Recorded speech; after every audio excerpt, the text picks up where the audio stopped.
आज की कहानी एक ऐसी लड़की की है जो अपनी जान और इज्जत बचाने के लिए अपनी ही गाड़ी के अंदर 3 दिन और 3 रात तक इस कदर दर्द और तकलीफ से गुजरती है जिसे देखकर आपका दिल कांप उठेगी। सो हेलो दोस्तों, कहानी की शुरुआत में हम मैलरी को देखते हैं जो एक सुनसान रेगिस्तानी इलाके से गाड़ी ड्राइव करती हुई जा रही होती है। दरअसल उसकी एंगेजमेंट हो चुकी है और कुछ ही दिनों में उसकी शादी होने वाली है, लेकिन उसका और उसके फियांसे के बीच कुछ अनबन चल रही है, इसलिए शादी को लेकर वह ज़्यादा खुश नहीं है। लेकिन शादी की तैयारी के लिए उसे पास के शहर जाना था और वहां पहुंचने के लिए उसे एक शॉर्टकट भी नज़र आती है। रास्ते में उसकी बहन एला वीडियो कॉल करती है। उसकी बहन ऑक्सफोर्ड में पढ़ती है और पढ़ाई ख़त्म करके वहीं पर सेटल होना चाहती है। वो मैलरी को बताती है कि शादी में आने के लिए उसने अब तक फ़्लाइट की टिकट बुक नहीं की है, क्योंकि वह चाहती है कि मैलरी पहले डिसाइड कर ले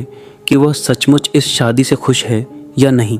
तो मैलरी थोड़ी मुस्कुराते हुए कहती है कि हाँ, वह खुश है। इसके बाद मैलरी गाड़ी ड्राइव करते हुए अकेले रास्तों पर निकल पड़ती है और थोड़ी दूर जाकर एक शॉर्टकट रोड ले लेती है। रोड तो अच्छा था और शहर जाने के लिए यही एक रास्ता था जिससे वह जल्दी पहुंच सकती थी। फिर वह म्यूजिक चलाती है और थोड़ा बहुत एंजॉय आना करते हुए आगे बढ़ने लगती है। लेकिन काफ़ी दूर आगे जाने के बाद गाड़ी अचानक बीच रास्ते में बंद हो जाती है। वह उतरकर इंजन चेक करती है और स्टार्ट करने की कोशिश करती है, लेकिन कुछ भी नहीं होता। उसे लग रहा था कि अब तो वह फंस चुकी है और यहाँ उसके फ़ोन में भी सिग्नल नहीं आ रहा था। कुछ समय गाड़ी में बैठकर सोचती रहती है कि काश कोई ऐसा मिल जाए जो उसकी हेल्प कर दे। फिर जब वह एक एनर्जी ड्रिंक निकाल के खोलने लगती है तभी वह कैन फट जाता है, जिससे उसका शर्ट खराब हो जाता है। फिर वह गाड़ी के पीछे जाकर कपड़े बदलने लगती, लेकिन तभी अचानक वहाँ एक लड़का आता है जिसे देखकर वह घबरा जाती है। पर वह लड़का मैलरी से अच्छे से पेश आता है और अपना नाम क्रिश्चियन बताता है। उसकी बातें सुनकर मैलरी थोड़ी रिलैक्स होती है कि चलो कोई तो मिल गया जो उसकी हेल्प करेगा। इसके बाद क्रिश्चियन उसकी गाड़ी ठीक करने की कोशिश करता है, मगर इस बीच मैलरी को एक अजीब सी घबराहट होती है, क्योंकि क्रिश्चियन था तो एक अजनबी लड़का उसे बहुत अनकंफर्टेबल फील हो रही थी। लेकिन थोड़ी देर कोशिश करने के बाद वह गाड़ी ठीक भी कर देता है। मैलरी उसकी मदद से इम्प्रेस हो जाती है और उसका शुक्रिया अदा करके पैसे देने की कोशिश करती है, पर क्रिश्चियन मना कर देता है और सेफली ड्राइव करने के लिए कहता है। इसके बाद मैलरी गाड़ी लेकर निकलने लगती है, लेकिन फिर उसे एहसास होता है कि क्रिश्चियन ने इतनी मदद की और अब वह पैदल जा रहा है, तो इंसानियत के नाते वह उसे लिफ्ट देने का फैसला करती है और उसे अपने साथ ले लेती है। अब दोनों एक साथ सफ़र करने लगते हैं और बातचीत करते हुए आगे बढ़ने लगते हैं। मैलरी के लिए क्रिश्चियन एक स्ट्रेंजर था, लेकिन वह बहुत ही नाइसली बात करता है और मैलरी को एहसास दिलाने की कोशिश करता है कि वह काफ़ी डिसेंट लड़का है। उसकी बातें सुनकर मैलरी भी अपनी पर्सनल बातें शेयर करने लगती है कि कुछ दिनों बाद उसकी शादी होने वाली है और उसी की तैयारी के लिए वह शहर जा रही है। और इस दौरान क्रिश्चियन मैलरी से फ्लर्ट करने लगता है, जिसे मैलरी इग्नोर कर देती है। लेकिन बातों बातों में क्रिश्चियन का बिहेवियर धीरे धीरे अजीब होने लगता है। वह कहता है कि किस्मत ने हमें मिलाया है और यह सब कुछ शायद ऐसे ही होना था। फिर गंदी गंदी बातें करने लगता है, जिससे मैलरी को एहसास होता है कि यह आदमी उतना शरीफ नहीं जितना दिखता है। उसकी बातों से वह अनसेफ महसूस करती है और गाड़ी रोककर कहती है कि बहुत हो गया, अब गाड़ी से बाहर निकलो। लेकिन क्रिश्चियन की नीयत तो पहले ही खराब हो चुकी थी। वह इतनी आसानी से मानने वालों में से नहीं था। वह चाकू निकाल लेता है और मैलरी को धमकी देता है कि अगर तुमने मेरी बात नहीं मानी तो अंजाम बहुत बुरा होगा, इसलिए चुपचाप गाड़ी चलाओ और चिल्लाने की कोशिश मत करना। तो डर के मारे वो गाड़ी चलाने लगती है। इसके बाद मैलरी पूछती है, तुम ये सब क्यों कर रहे हो? तो वह कहता है कि जब गाड़ी ठीक हो गई थी तो तुम वहाँ से निकल जाती, फिर क्यों मुझे लिफ्ट दिया? अब तुम मुझे बहुत पसंद आने लगी हो, इसलिए चलो मेरे साथ। पास में ही मेरा एक घर है, वहाँ हम दोनों साथ में रात बिताएंगे। मैलरी बहुत ज़्यादा डर जाती है, लेकिन फिर वह देखती है कि क्रिश्चियन ने सीट बेल्ट नहीं पहनी है और तभी रास्ते में एक टर्निंग भी नज़र आती है। इसके बाद वह अचानक स्पीड बढ़ा लेती है और जानबूझकर टर्निंग में जाते ही गाड़ी को खाई में गिरा देती है। फिर हम देखते हैं कि मैलरी अब गाड़ी में उल्टी लटकी हुई है। उसका एक पैर बुरी तरह सीट में फंस गया है और वह हिल भी नहीं पा रही थी। वहीं क्रिश्चियन सीट बेल्ट ना पहनने की वजह से गाड़ी के बाहर गिरकर बेहोश हो गया था। लेकिन मेलोडी की हालत उससे ज्यादा खराब थी। वह अपना पैर निकालने की बहुत कोशिश करती है, लेकिन रोड के बीच फंसने की वजह से पैर निकाल पाना नामुमकिन था। फिर उसे क्रिश्चियन का चाकू पड़ा हुआ नजर आता है, तो उसके होश में आने से पहले मेलोडी बड़ी मुश्किल से चाकू ले लेती है। तभी क्रिश्चियन होश में आकर उसके पास आ जाता है और उससे पहले मेलोडी चाकू छुपा लेती है। क्रिश्चियन देखता है कि मेलोडी का एक पैर फंस गया है और वह किसी की मदद के बिना बाहर नहीं निकल सकती। फिर वह मुस्कुराकर कहता है कि निकल सकती हो तो खुद निकलो, मैं कोई भी मदद नहीं करूंगा। फिर उसे गाड़ी में उल्टा लटकता हुआ छोड़कर वहां से चला जाता। मेलोडी रिक्वेस्ट करने लगती है, पर वह एक बात भी नहीं सुनता। अब उसके पास बचने का कोई रास्ता नहीं था। वह हेल्प के लिए बहुत चिल्लाती है, लेकिन गाड़ी एक्सीडेंट होकर रोड से काफी नीचे आ गई थी। और यहाँ हमें दिखाया जाता है कि गाड़ी से कुछ ही दूरी पर एक नदी है। अब रात हो चुकी थी, लेकिन अब तक कोई भी मदद के लिए नहीं आया था। अभी तक पैर फंसा हुआ था और जैसे जैसे रात गहरी हो रही थी, ठंड भी बढ़ती जा रही थी, जिससे उसकी हालत और भी बिगड़ने लगती है। वह इधर उधर देखती है तो गाड़ी में उसका एक कपड़ा मिलता है, जिसे वह पहन लेती है और गाड़ी की हीटर भी ऑन कर देती है ताकि उसे थोड़ी गर्माहट मिले। लेकिन यहाँ प्रॉब्लम सिर्फ ठंड नहीं थी, बल्कि जिस जगह पर वह फंसी है वह एक जंगली इलाका है। फिर अचानक उसे एहसास होता है कि जंगली जानवर उसके आसपास मंडरा रहे हैं। इसीलिए वह जल्दी से गाड़ी की हेडलाइट्स ऑफ कर देती है ताकि जानवर पास ना आए। यह तरीका काम भी कर जाता है और वह किसी तरह इस रात को बिताने में कामयाब हो जाती है। अगली सुबह जागती है तो उसके आसपास अभी भी कुछ जानवर थे। तो वह मिरर में देखने की कोशिश करती है कि कोई हमला करने वाला जानवर तो नहीं है, पर किस्मत अच्छी थी कि वहाँ सिर्फ कुछ हिरण नजर आ रहे थे। तभी अचानक वहाँ क्रिश्चियन आ जाता है, जो बिल्कुल ठीक नजर आ रहा था, क्योंकि एक्सीडेंट में बाहर गिरने की वजह से उसे ज्यादा चोट नहीं आई थी। वह मेलोडी के पास आकर उससे बात करने लगता है और उसे मेलोडी की हालत देखकर बिल्कुल भी अफसोस नहीं होता, बल्कि एक साइको की तरह मेलोडी की तकलीफ देखकर खुश होने लगता है। मेलोडी कहती है कि प्लीज कम से कम मुझे थोड़ा पानी और खाने के लिए कुछ दे दो। लेकिन क्रिश्चियन चिढ़ाते हुए उसके सामने बैठकर आराम से खाना पीना शुरू कर देता है। फिर कहता है कि अगर तुम मेरे कुछ सवालों के जवाब दोगे तो मैं तुम्हें खाने को दूंगा। मेलोडी बहुत भूखी और प्यासी थी, इसलिए वह मान जाती है। फिर वह बेशर्मों की तरह पूछने लगता है कि तुम पहली बार कब और किसके साथ इंटीमेट हुई थी। तो मेलोडी ना चाहते हुए भी जवाब देती है कि उस वक्त वह 17 ईयर्स की थी तब। फिर वह कहता है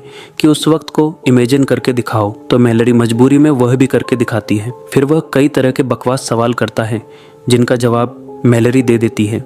लेकिन फिर वह हंसने लगता है कि तुमने सच में यकीन कर लिया। अफसोस, तुम्हारी किस्मत कितनी खराब है। काश तुम मेरी बात मान लेती तो इतना बदतर मौत नहीं मिलता। फिर वह बताता है कि यहाँ से कुछ दूर मैंने एक केबिन देखा है जो शायद किसी फैमिली का है, लेकिन फिलहाल वह खाली है और तुम केयरफुल रहना, क्योंकि ज़्यादा देर तक शायद तुम जिंदा नहीं रह पाओगी। यह सब कहकर वह चला जाता है। लेकिन मेलोडी रिक्वेस्ट करती रहती है कि प्लीज़ मेरी मदद करो, ऐसे छोड़कर मत जाओ। लेकिन इसका कोई फ़ायदा नहीं होता। अब दूसरी रात आती है जहाँ चारों तरफ अंधेरा और बहुत ही ठंड होती है। उसका पैर भी सुन पड़ चुका था, लेकिन इस बार फॉर्चुनेटली उसे गाड़ी में एक लाइटर मिल जाता है, जिससे वह कुछ कागज़ और सामान जलाने लगती है ताकि थोड़ी रोशनी और गर्मी मिल सके। फिर वह थकान की वजह से थोड़ी देर के लिए सो जाती है। लेकिन कुछ समय गया और अभी नहीं होगा कि एक चूहा आकर उसे नोचने लगता है। वह घबराते हुए उठकर देखती है कि यहाँ बहुत सारे चूहे आ गए हैं, तो डर कर उन्हें भगाने लगती है और एक को मार भी देती है। अब वह तंग आ चुकी थी, क्योंकि ठंड, भूख और प्यास उसे अंदर से तोड़ रहे थे। फिर थोड़ी देर में उसे एहसास होता है कि शायद चूहों का आना इतना भी बुरा नहीं था, क्योंकि अब कम से कम उसके पास खाने के लिए कुछ तो है। वह इतनी भूखी थी कि मजबूरी में उसे एक चूहे को आग में पका के खाना पड़ता है। उसे अजीब तो लगता है, पर कुछ खाए बिना भी रहा नहीं जा रहा था। इसके बाद वह थोड़ा आराम कर लेती है। फिर अगली सुबह जब जागती है तो अचानक उसके फ़ोन बजने की आवाज़ सुनाई देती है, लेकिन फ़ोन उसके पहुंच से थोड़ी दूर था, जिसे वह बहुत मुश्किल से अपने पास लाती है। अब मोबाइल देखकर उसके मन में एक उम्मीद जागती है कि शायद अब वह बच सकती है। लेकिन तभी फिर से क्रिश्चियन वहां आ जाता है, तो वह जल्दी से फ़ोन छुपा लेती है। अब क्रिश्चियन फिर उसी केबिन की बात करने लगता है कि केबिन में रहने वाली फैमिली वापस आ चुकी है, लेकिन मैंने उनके ही केबिन में उन्हें बंद कर दिया है ताकि वह गलती से भी तुम तक ना पहुंच पाए। मगर अब तुम्हें डरने की ज़रूरत नहीं है क्योंकि मैं तुम्हारी मदद के लिए कुछ लेकर आया हूँ। लेकिन तभी मैलोरी का फ़ोन बजने लगता है, जिसकी आवाज़ सुनकर वह ज़बरदस्ती करके उससे फ़ोन छीन लेता है। मैलोरी चिल्लाने लगती है क्योंकि यह उसके बचने की आखिरी उम्मीद थी, लेकिन वह फ़ोन ले जाकर तोड़ देता है। इसके बाद वह बैग से एक हथौड़ा निकालता है, जो देखकर मैलोरी घबरा जाती है कि शायद वह उसे मारने वाला है। लेकिन फिर एक ब्लेड निकालकर उसे देता है तो मैलोरी घबराकर पूछती है कि इससे तुम क्या करने वाले हो। क्रिश्चियन कहता है कि यह ब्लेड इसलिए दे रहा हूँ ताकि तुम अपना पैर काटकर खुद को यहाँ से निकाल सको, और यही तुम्हारा आखिरी ऑप्शन है, नहीं तो तुम यहाँ पर मारी जाओगी। मैलोरी रोने लगती है कि मैं ऐसा नहीं कर सकती, प्लीज़ मुझे बाहर निकाल लो, मैं तुम्हारे बारे में किसी को कुछ भी नहीं बताऊंगी। तुम चाहते हो ना कि मैं तुम्हारे साथ रात बिताऊं, जो भी तुम चाहोगे मैं देने के लिए तैयार हूँ। लेकिन वह कुछ भी नहीं सुनता और आखिर में उसे ब्लेड देकर फिर से चला जाता है। अब मैलोरी ब्लेड को हाथ में लेकर उस टुकड़े को काटने की कोशिश करती है जहाँ पर उसका पैर फंसा है, लेकिन वह ऐसा नहीं कर पाती और गुस्से में उस ब्लेड को फेंक देती है। फिर रात हो जाती है और उसे बहुत ही प्यास लगने लगती है क्योंकि उसे पानी पिए हुए काफ़ी समय गुजर चुका था। उसके पास में ही नदी थी, लेकिन काश वो वहाँ तक पहुँच पाती, मगर उसकी किस्मत अच्छी थी। कुछ ही देर में तेज़ बारिश शुरू हो जाती है और उसके अंदर जैसे जान आ जाती है। वह जी भर के पानी पीती है, जिससे उसे थोड़ी राहत मिलती है। फिर कुछ देर बाद जब रेडियो ऑन करती है तो उसे पता चलता है कि बारिश और तूफान की वजह मैरा से सड़कें डूब रही हैं, इसलिए लोग मेन रोड छोड़कर शॉर्टकट रोड की तरफ जा रहे हैं। इससे वह समझ जाती है कि यहाँ से जरूर कोई ना कोई गुजरेगा, इसलिए वह मदद के लिए चिल्लाने लगती है। कुछ ही देर बाद वहाँ एक गाड़ी आकर रुकती है, लेकिन वह गाड़ी किसी और की नहीं बल्कि क्रिश्चियन की होती है। अब जैसे ही वह गाड़ी रोककर उसके पास आने लगता है तो मैलोरी समझ जाती है और एक प्लान सोचती है। वह मरने का नाटक करने लगती है, जैसे कि वह पैर को काटते दौरान मर गई हो। इसके बाद क्रिश्चियन एक टॉर्च लेकर वहां आता है और चेक करने लगता है कि वह मर गई है या नहीं। तभी मौका मिलते ही मैलोरी उस पर चाकू से अटैक कर देती है और इस बीच उसकी गाड़ी की चाबी लेकर रिमोट की मदद से दरवाज़ा लॉक करके गाड़ी की सायरन बजा देती है और चाबी को दूर फेंकने का नाटक करती है ताकि वह भी यहाँ पर फंस जाए और रोड से गुजरते हुए लोग किसी की बंद पड़ी गाड़ी देखकर मदद के लिए वहाँ रुक जाए। लेकिन वही क्रिश्चियन रोड में जाकर गाड़ी की सायरन बंद कर देता है और ऐसे एक्टिंग करने लगता है जैसे बारिश की वजह से उसकी गाड़ी खराब हो गई है और वह ठीक नहीं कर पा रहा है। तभी वहाँ गाड़ी मायरल लेकर एक पुलिस ऑफिसर आता है, जिसे देखकर क्रिश्चियन कहता है कि मेरी गाड़ी खराब हो गई है, क्या आप मुझे पास केबिन तक छोड़ सकते हैं। लेकिन पुलिस की गाड़ी देखकर मैलोरी चिल्लाने लगती है कि मेरी मदद करो और गाड़ी पर पत्थर से मारकर आवाज़ करने लगती है ताकि पुलिस ऑफिसर आवाज़ सुन ले। वही पुलिस ऑफिसर थोड़ी बहुत आवाज़ सुन भी लेता है और खाई की तरफ देखने लगता है, लेकिन तेज़ बारिश की आवाज़ से वह कंफ्यूज भी हो रहा था। साथ ही क्रिश्चियन उसे बोलने लगता है कि तूफान और ख़तरनाक होता जा रहा है, इसलिए हमें जल्दी निकल जाना चाहिए। इसके बाद क्रिश्चियन पुलिस ऑफिसर को लेकर चला जाता है और मैलोरी लगातार चीखती रहती है, लेकिन अब कोई उसकी आवाज़ सुनने वाला नहीं था। अब यहाँ पर हम देखते हैं कि लगातार बारिश की वजह से पानी की लहरें गाड़ी को पास की नदी की ओर धकेलने लगती हैं और कुछ ही समय में गाड़ी के अंदर बहुत ज़्यादा पानी भरने की वजह से मैलोरी अब मुश्किल में पड़ जाती है। वह समझ जाती है कि अगर वह जल्दी कुछ नहीं करेगी तो ज़िंदा नहीं बच पाएगी। इसके बाद वह बहुत हिम्मत करके ब्लेड से अपने पैर को काटने की कोशिश करती है, क्योंकि इसके अलावा और कोई रास्ता नहीं था, और हल्का सा कट लगा भी लेती है कि तभी गाड़ी पानी में बहते हुए आखिरकार नदी में जा गिरती है और तभी उसका पैर भी निकल जाता है। इसके बाद वह गाड़ी से निकलकर बहुत मुश्किल से तैरते हुए किनारे तक आ जाती है। वह बहुत ही ज़्यादा कमज़ोर पड़ चुकी थी और जल्द से जल्द उसे मेडिकल हेल्प की ज़रूरत थी, लेकिन किसी तरह खुद को संभालने के बाद वह पास से एक लकड़ी लेकर उसके सहारे आगे बढ़ने लगती है। यहाँ से कुछ ही दूरी पर एक केबिन है जिसके बारे में क्रिश्चियन ने बताया था। वह उसी की तलाश में आगे बढ़ने लगती है और कुछ दूर जाते ही उसे वह केबिन नज़र आने लगता है।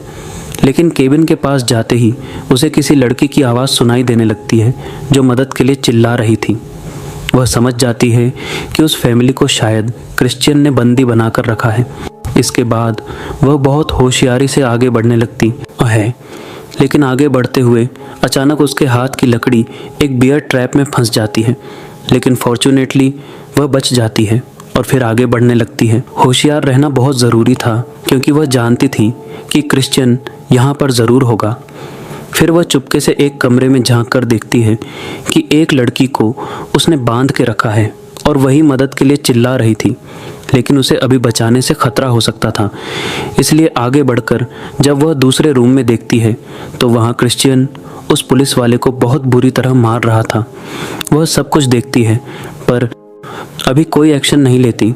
फिर धीरे धीरे अंदर जाती है और देखती है कि क्रिश्चियन ने सिर्फ उस लड़की को छोड़कर उसकी पूरी फैमिली को मार दिया है। जिसके बाद वह पुलिस ऑफिसर की गन उठा लेती है और चुपचाप अंदर जाकर उस लड़की को खोलने की कोशिश करती है। वहीं क्रिश्चियन दूसरे रूम में पुलिस की यूनिफॉर्म पहन रहा था, लेकिन मैलरी जल्दी जल्दी उस लड़की के हाथ खोलने की कोशिश करती है। तभी क्रिश्चियन की आवाज़ सुनकर वह दरवाजे के पीछे छुप जाती है।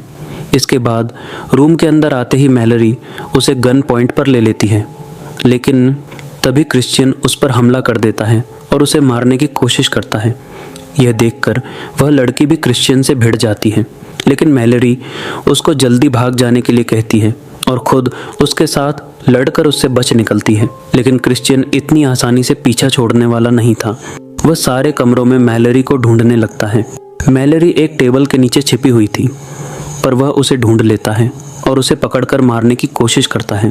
तभी मैलरी किसी तरह उसे मारकर दोबारा उससे बच निकलती है, लेकिन क्रिश्चियन फिर से उठता है और इस बार वह बाहर जाकर ढूंढने लगता है।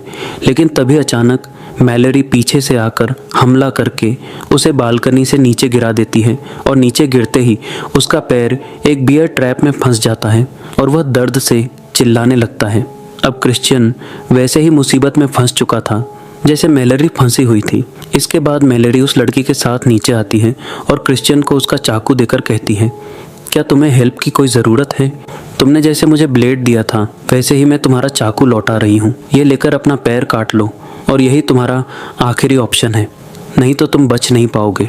क्रिश्चियन दर्द से तड़प रहा होता है, लेकिन उसने जो भी किया इन सब का अंजाम ऐसे ही होना था। फिर मैलरी किस्मत की बात करती है कि शायद तुम सही कह रहे थे, रास्ते में हमारा मिलना और आखिर में इसी तरह तुम्हारा बेमौत मरना शायद किस्मत में ऐसा ही होना लिखा था।